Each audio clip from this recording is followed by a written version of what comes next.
In this exercise, we're going to take a group of colors that are associated with a harmony rule here inside the color guide panel, and we're going to save them off as a color group inside the swatches panel. And then we'll turn around and take a custom color group from the swatches panel and assign it as a harmony rule inside the color guide panel. So there's this kind of reciprocal arrangement between harmony rules and color groups inside Illustrator. I've saved my changes as colorfulbackgrounds.ai. And what we're going to do here is start things off. I've got my color guide panel set to the Tetrad 2 rule right there. And so you want to go ahead and choose a different rule just to make sure that you've got all of the colors selected. And it's based off of my blue t-shirt color, so that's great. And now I'm going to drop down here to this little folder icon, and I'm going to click on it in order to save the group out inside the swatches panel. Then I'll move over to the swatches panel, and there's my new color group. That's awesome. Now, if you double click on a color group, you might think that would bring up a dialog box that would ask you to name the group. Well, because this originally started off as a harmony rule, you're going to bring up the big edit color dialog box. I'm not quite ready to show you that one yet. So here's how we're going to name this new group. Click on the group in order to select it. Then go up to the flyout menu and choose Color Group Options. And that'll bring up a little dialog box that's not hard to deal with, just a name option, nothing more. And we'll go ahead and call this guy Tetrad Colors, and then click OK in order to accept that new color group. Here's another way to create a color group from the colors inside of the illustration. I'm going to go ahead and zoom out and marquee all of these objects back here in the background. Or I could have just clicked on this black wedge in the upper right-hand corner of the backdrop layer here inside the Layers panel. Anyway, that goes ahead and selects everybody. There should be 8 different colors there. However, notice if I drop down to this little new color group icon and click on it, and I say that I want to lift the colors from the selected artwork, that's exactly right. I could convert the process colors to global if I wanted to, if I want global colors that are going to update the objects that are assigned to those color swatches on the fly. I'm not really interested in doing that at this point. So I'm just going to go ahead and name this group, and I'm going to call it Vibrant Floral because that's what it reminds me of. We have these bright oranges and reds and yellows as well as these deep greens. And then I'll go ahead and click OK. And sure enough, 1, 2, 3, 4, 5, 6, 7, 8. I do get 8 colors this time around. That's awesome. However, one of the colors says C, M, and Y 0, K 100%, and 1, meaning that it's a duplicate of a color that we already have. And that's because this guy right there is just filled with standard black. So let's vary that a little bit. I'll go ahead and switch over to the color panel, and I'll introduce a little bit of cyan, let's say, maybe even more magenta, just a little bit more yellow, and I'll take the black value down to something like 85%. Just so that we have a slightly different color going on. You can see it's a kind of darkish brown now. I'll go ahead and click on that object to make it active, switch over to the swatches panel. Let's go ahead and add that swatch by clicking on the new swatch icon. Its name is just fine this way. It doesn't need to be global. This is all okay. Click OK. And then I will drag this guy into the color group like so. So I'm customizing the color group a little bit.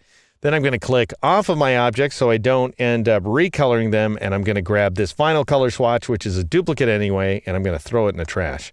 All right, now this gets terribly interesting in my opinion. Go ahead and zoom in here. And of course, you've got all these color groups, and they'll be saved along with your illustration. That's great. You know what? Let's open yet another color group from the Swatch Libraries menu. I'm going to go ahead and click on that little icon down here in the lower left-hand corner of the swatches panel, and I'm going to choose, let's say, where's nature? Right there. And then I'm going to choose flowers because that gives us a wide variety of color choices.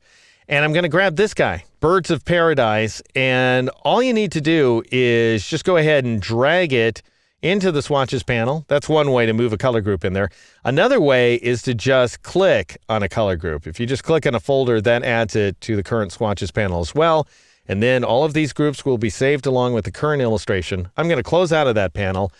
And now let's see what we've got here. If I click on Vibrant Floral, which is the one that I created from the existing colors inside the illustration, and I switch back to Color Guide, notice that becomes my harmony rule. I've got a total of 8 colors now that are associated with this new harmony rule. Now, it's based on the wrong color, which is fine. All I need to do is click on the t-shirt again, and then click on that blue, and now we have a totally new group of colors that's associated with this base color. And that means that I could grab my background rectangle, for example, and I could fill it with brown if I want to. And then I could grab one of these other shapes. And right now I'm working with vivid through muted. If that's not what I want, why don't we try warm, cool this time around and see if we end up coming up with something a little more interesting here.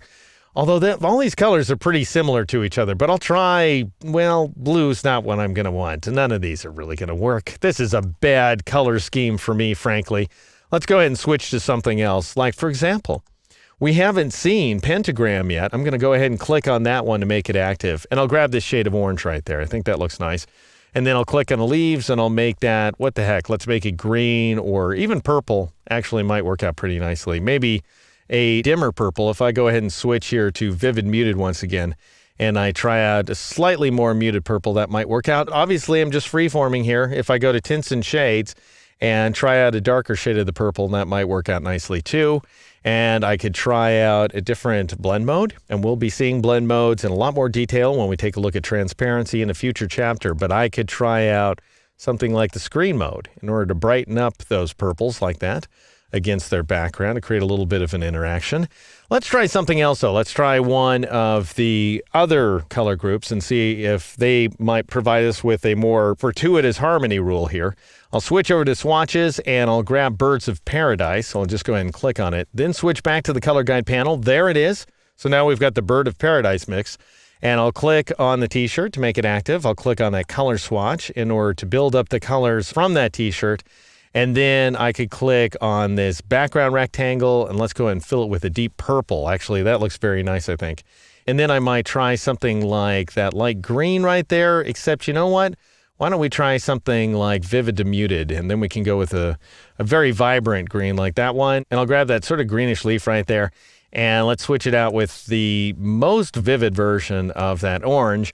And we come up with these two color schemes. You know, for better or for worse, this is the effect I've ended up achieving. And that is exactly the kind of thing you can do by, once again, saving your harmony rules from the color guide panel as color groups inside the swatches panel, and then turning around, creating your own custom color groups inside swatches, and then applying those as harmony rules inside color guide.